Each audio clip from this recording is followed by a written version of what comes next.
নমস্কার বন্ধুরা, আমি সুমি চলে এলাম আবার সুমি স্পেশাল একটা নতুন রেসিপি নিয়ে। অনেক দিন পর আমি আবার এলাম। আজকে একটা নতুন রান্না দেখাবো।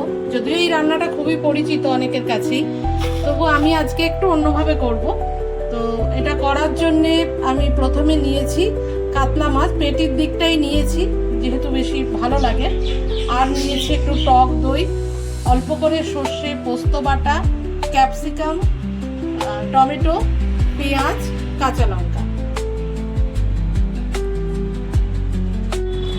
প্রথমে মাছগুলোতে আমি একটু টক দই, একটু লঙ্কার গুঁড়ো, কাশ্মীরি লঙ্কার গুঁড়ো, লবণ আর সামান্য হলুদ দিয়ে ভালো করে মাখিয়ে নিচ্ছি। এবার এই মাছগুলোকে আমি হালকা ভেজে নেব, তবে না ভেজে করলে বেশি স্বাদ হয়, কিন্তু আমি একটু ভেজে খেতেই পছন্দ করি, তাই আমি এগুলোকে একটু ভেজে নেব।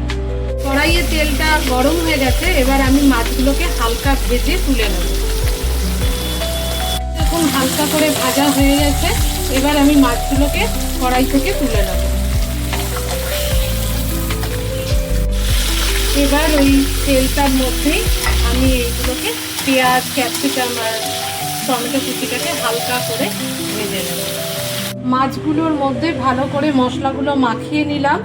বেটে রাখা সর্ষে আর পোস্তগুলোকে ভালো করে মাখিয়ে নিয়ে এবার দিয়ে দেব একটু চেরা কাঁচা লঙ্কা আর দিয়ে দেব অল্প করে সর্ষের তেল।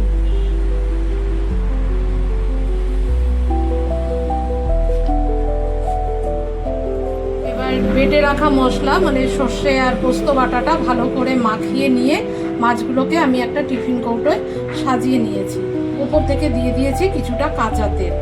এবার আমি এটাকে আটকিয়ে গরম জলে ভাপিয়ে নেব। জল ফুটে গেছে, এবার আমি টিফিন কৌটোটাকে ওই গরম জলের মধ্যে বসিয়ে দিলাম। মিনিট 10 পর আমি এটাকে নামিয়ে নিই। তো এইভাবেই খুব কম সময়ে বানিয়ে ফেলুন কাতলা ভাপা। আমিও খাচ্ছি, আপনারাও খেয়ে দেখুন কেমন লাগে। ভালো লাগলে অবশ্যই লাইক, কমেন্ট, শেয়ার করতে ভুলবেন না।